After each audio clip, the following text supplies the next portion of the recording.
The Jim and Terry Show, the corn syrup is definitely affecting Jim.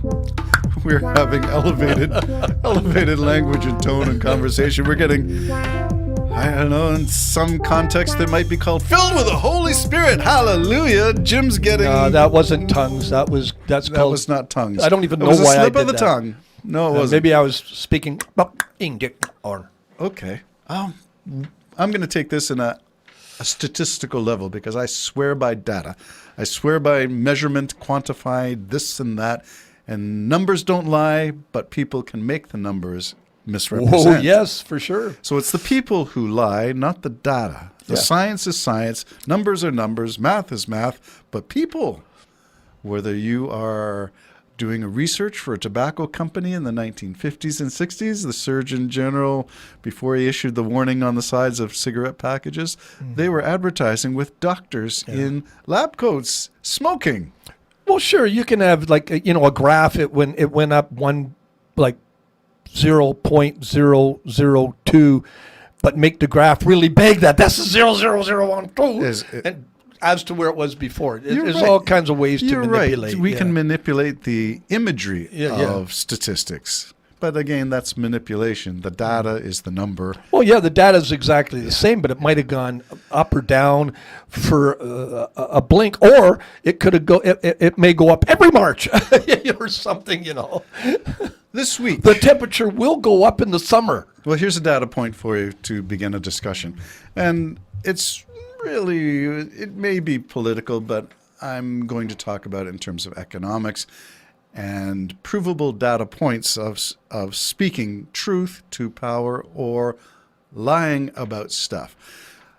Brian Mulroney gave one of the greatest speeches in defense of Justin Trudeau's management of the Canadian economy during the hardship of the COVID years. That was in, I'm going to say, October 2023. He was at a rally in Toronto. Brian Mulroney has just passed away. Yes. But the record, I went back and listened to his speech about Justin Trudeau and the Liberal Party and the management of Canada in the hard times. This is now 8 years of Trudeau. So the hard times included renegotiating NAFTA 2.0 with Chrystia Freeland, Justin Trudeau leading the Canadian delegation to deal with, and at that time, it was Trump. Hardcore to deal with. Hard, but... Trudeau did what I would call the rational thing and the bipartisan thing. He went to the guy who was responsible for NAFTA 1.0, Brian Mulroney, and invited him on the team to hear the talking points. What are we going to do? That's How are smart. we going to do it? That was a smart move. Very shrewd. And that's the way politics should be done. It shouldn't be about you're liberal, you're red, you're blue, you're an elephant, you're a jackass, ask me no questions, you're a, whatever. That's why character matters. Yeah. And people of character don't have necessarily allegiance to the party. It's not party over country. It's country over party. And that's the way it should be. And that's where character does matter. Brian Mulroney, I have no love for Brian Mulroney in some areas. Yeah. But I do think he valued Canada. And I think his policies generally, though I may disagree with specifics, I don't like putting Canada's fresh water in NAFTA 1.0, and that's how I got involved with Maud Barlow and selling. She published a book about Mulroney selling Canada's fresh water to the United States. We turn on the tap, ours is going to go dry because we sold the rights to that water, first dibs to the United States, flowing south. Anyway, that's NAFTA 1.0, but he did put Canada first, got a deal, and for better or worse, we've been living with it. Trudeau invited Mulroney to be part of that. But here we have this issue of, does your political stripe matter more now than it did in the old days of Joe Clark, Brian Mulroney, Pierre Elliott Trudeau? Does it matter anymore? Is the character now sold under the river? And I'll lead all that. That is all introduction to say, data matters. We can measure Brian Mulroney's NAFTA 1.0. We can measure Trudeau's NAFTA 2.0. And we have data points. And you should be able to argue your case, yes or no, it's good, bad, it's indifferent, neutral, this was good, that was bad. I mean, you can break it all up any way you want, but you argue from data. So here's the chart that I sent to you to talk about economic output, because one of Brian Mulroney's comments in his speech justifying Justin Trudeau's performance as leader of Canada was to say that Canada's economy has rebounded better than 6 out of 7 of the G7 countries. That's not bad. Now, the only one who's done better than Canada is the U.S. And maybe some of that is by virtue of us being where we are, just north of the border. So we're going to get some spillover effect. They do well, we do well. They do bad. That's right. Well, we're going to suffer. It's part of the a bit. agreement, isn't it? Right. So here's the, let me put this up so you can actually see it. I don't know if I can. Yeah, well, no, that's fine. I can see it. Yeah. So you saw that slide, which was from Steve Ratner, who's a statistician on Morning Joe, a newscast I like to catch at 6 o'clock in the morning. And what this slide is basically saying, all these arrows, you see my arrows? Yeah. Okay, so what does it all zoom out? Economic sentiment, your belief about how the economy in Canada or the United States is doing. I put red for the Democrats because this was an American statistic. The Canadian one is similar to this. Republicans, I put in red. So here is the line of the Democratic sentiment. We think, Democrats, liberals, think things are going pretty darn well, and there are numbers to prove that. But here is the chart going in the opposite direction for Republicans. They are more pessimistic, more negative. But here's the data. The data is showing what the Democrats are trying to prove, which is leading us to State of the Union Biden tonight. You're going to be watching a Leaf game. I'm going to be watching the State of the Union and hoping that this is just one of the things that Biden is going to say. The stats don't lie. Is the economy getting better that's or only not? The people that believe that. I mean, there's people that are going to say, no, the stats, just like you said, can be manipulated. Yeah. But the thing is there's true economics. There's true things. And it's up to us to find the truth, I think, in what's going on. I believe what you've got here, by the way. I believe that's true, and I believe I've heard that too. I've heard other things, but I've seen even critics say, yeah, the economy, the unemployment's down, and all the rest of the things going good. And so the actual statistics, we just need people to stop manipulating them.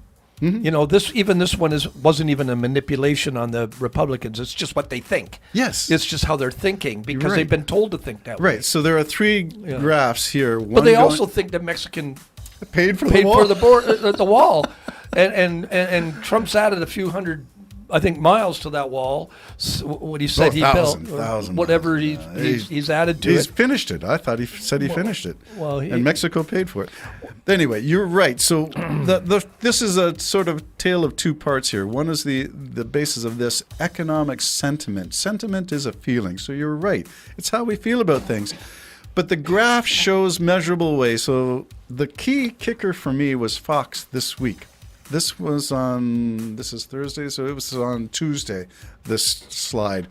The discussion was on Fox, and I've got that slide saved as well, which showed, the up and down arrows that show this is going this way, or the whole board was lit up with green, except the green arrow was pointing down for unemployment. Unemployment is down, which is good. That means more people are working. Yeah. Stock market is up. Inflation is down. That's a good thing. So the arrow's going down, but it's all lit up green because green is good. Whether it's going up or down depends on what you're analyzing. So here we got all this, but the feeling is, and if you're a Republican or a conservative in Canada, I would argue that your predisposition is to see the cup as being half empty. It's gone. Yeah, maybe. The ne'er-do-wells is the phrase I often use. People who are stoking fear and have nothing positive to say.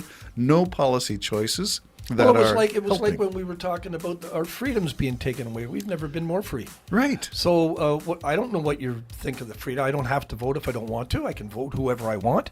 I got freedom. I can go anywhere I want in this country and most other places in the world because I'm Canadian. I don't know where the freedoms was taken. That was a So where does this belief come from? well, again, the trolls and the people just wanting to have chaos. I mean, there's a lot of people. I told you I met a young man years ago now, probably 20 years ago. I knew him even before that. He said he wants chaos. Because I was arguing with him. I was a staunch conservative. I thought he was a liberal. Oh, Mo, he hated them as much as he hated the conservatives. So he's an anarchist. Anarchist is the word. Yeah. That is the word he used. I'm an anarchist. Now, I have negative thoughts about our future, but I'm not going to bring that forth. I try to do my best, and I vote and all the rest of the junk that you're supposed to do. I'm not an anarchist. Your character matters, and your character leads you to do good, Yeah. not to do ill or evil. Yeah. Okay, so that's important. My question is, where does this come from? The data is saying one thing, and Democrats or liberals are using this data to say, oh, this is pretty good stuff. These are indicators, economic indicators. So why do some people feel the opposite? That's a sentiment. They feel the opposite. Is it brainwashing? Is it the sources you consider? Is it the church you go to? Is it the political party you attend? What is the source of the negativity and hostility? All of that. And it would be on the left as well. It's who you're associated with. It's the team you've signed up for. It's the army you... Okay, I'm going to challenge you on the left and tell me why the left is negative. I've never met a progressive who's been negative about stuff, really. Always negative about anybody on the right. No, that's not negative about them. It's saying, I'm not sure that your policies lead to anything good. That's different than saying, oh, you're full of, POS. I don't know. Yeah, so, and I'm aware of both sidism being a problem. Things are not equivalent. There are false equivalencies. Well, it all depends, Terry, to be honest, and I don't want to get into an argument with it. But for instance, Come on, that's a logical outcome of corn syrup. No, There's gotta be an argument. I don't want an argument. But it's like if you desperately believe that abortion's the murdering of children. Yes. That is something that a extreme left would consider very negative, that you're thinking that. So it all depends on the argument, what it is. That's what I'm saying. Okay. I'm not saying, I didn't want to get into arguing. I'm just saying. Yeah, I'm not sure about the negative extremes. Well, the negative is that person's in, and they're going to take away all the women's health rights. Yeah, I can see that going as an extension argument. All right, are all things sentiments? Is it just how you feel, or does it depend on where you're getting? You got those trolls, you got the people, you got everything. all kinds of influences. Our freedom is going to hang us. The But we still have freedom. Bye-bye for now. Yeah, I think our freedom is going to hang us. I think we're just in